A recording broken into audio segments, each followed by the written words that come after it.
Hi there, how are you doing? My name is Matiaba Conrad, a lawyer and a private law tutor, and basically today we are going to be looking at the offense of rape.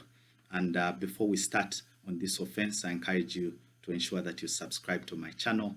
You also turn on the notification and also like and share this video with your colleagues. Also, for students who need that extra polish, that extra help in terms of tutoring, you can always contact us for your private tutorial lesson. So let's proceed right away to look at the offense of rape, a very interesting offense under the Penal Code Act, and we're going to proceed to look at the law.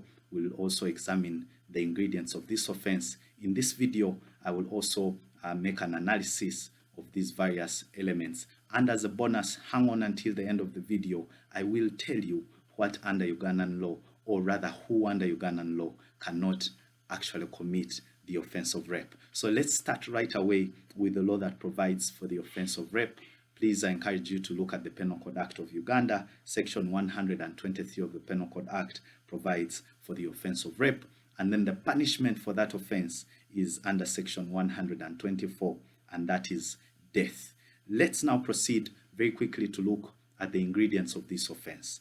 These ingredients were clearly laid down in the case of Uganda versus Nguyo Robert, which is in the citation is criminal case number 209 of 2016. And the ingredients include the following. Ingredient number one is carnal knowledge of a woman or girl.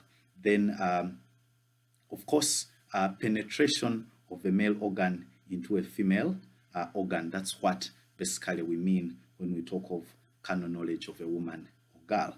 Then the second element is absence of consent. And then lastly, the accused must have performed the carnal knowledge that is alleged. So those are the three ingredients, and we are going to quickly to jump into evaluating each of them in material detail. So just hang on so that we're able to examine these ingredients. So let's start right away with our first ingredient, which is carnal knowledge. So when we talk of carnal knowledge, basically this is penetration of a male organ into a female organ. That is under Ugandan law.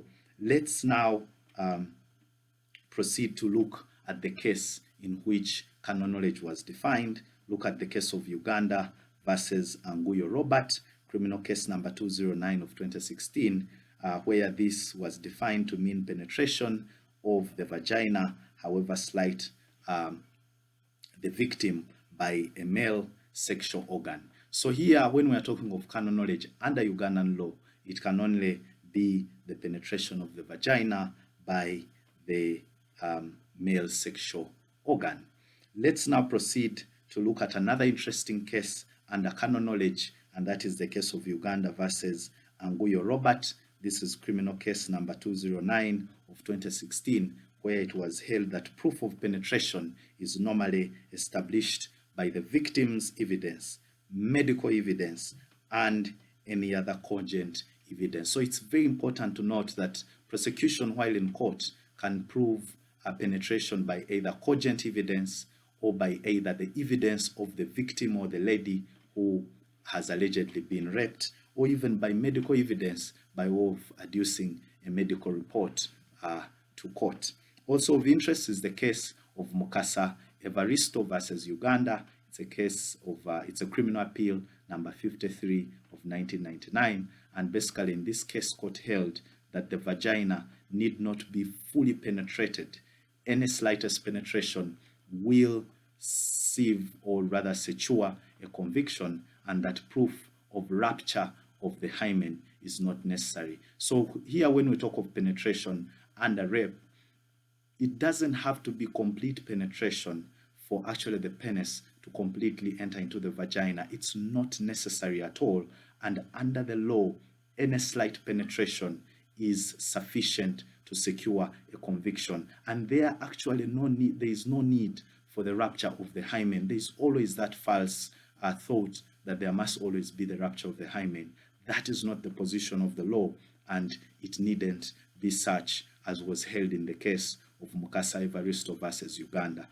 It's also important to note, as was held in the case of Uganda versus John Chiza, it's a case of 1994 to 1995, High Court Bullet, page 19, that the organ that penetrates must be a penis, and this is really very important under Ugandan law, and not a finger or any other object.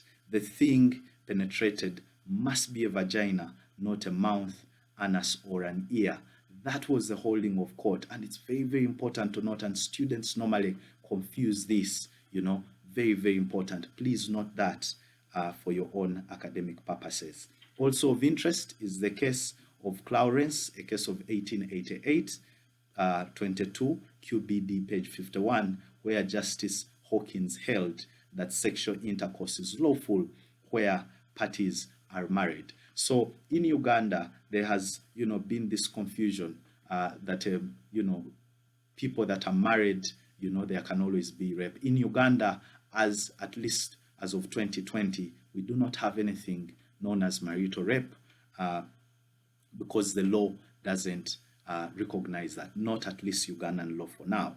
Also of interest is the case of Uganda versus Anguyo Robert, which I later on shared with you, criminal case number 209, and in that case court held that that a sexual organ was defined as a penis in rape matters. So when we talk of a sexual organ, what we are meaning is a penis and not any other object in rape matters. So there cannot be rape where the penetration is of any other organ as opposed to actually a penis. Let's now proceed to look at the second ingredient of the offense of rape, and that is absence of consent. This is really very important. There cannot be rape unless there is the absence of consent. If there is consent, then there is no rape in the premises.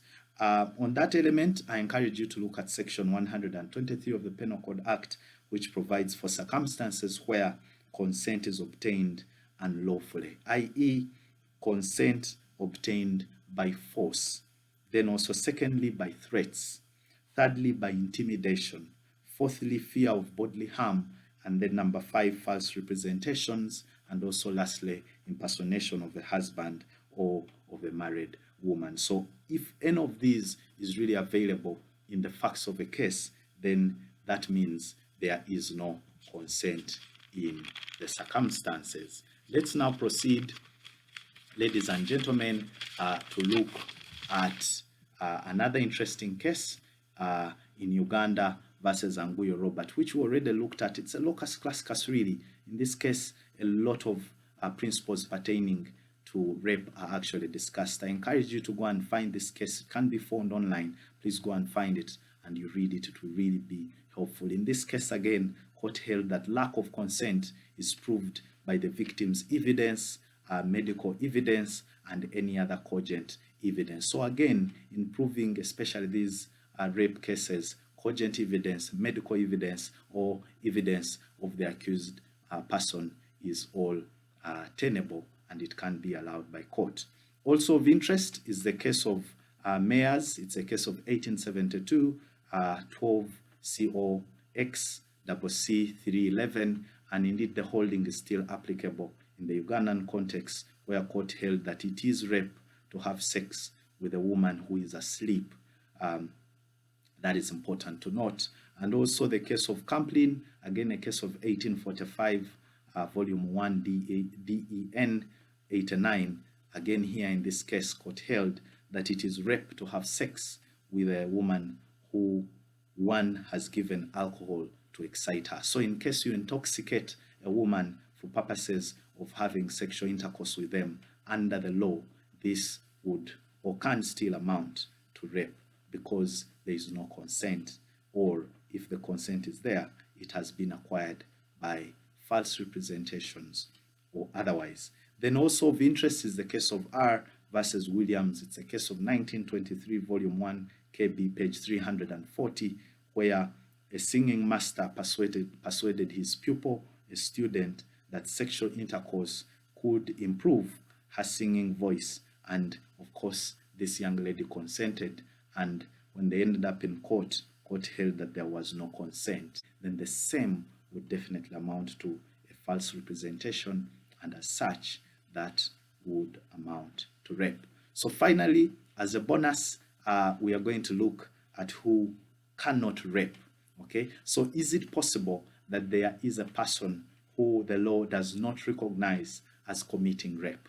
Is it possible? So let's proceed and we look at these two classes. The first one being under Section 88 of the Children's Act of Uganda, and that section states that the minimum years of criminal responsibility is 12 years. Therefore, a boy of 12 years and below cannot be liable for rape, at least in Uganda.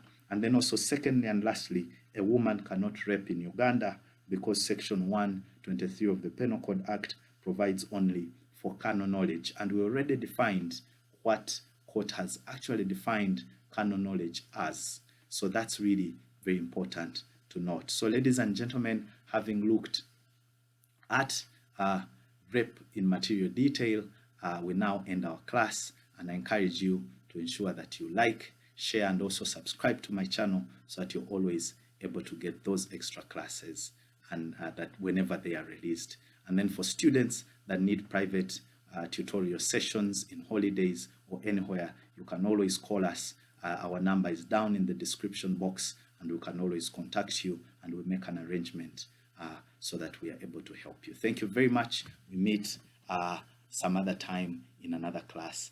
Bye-bye.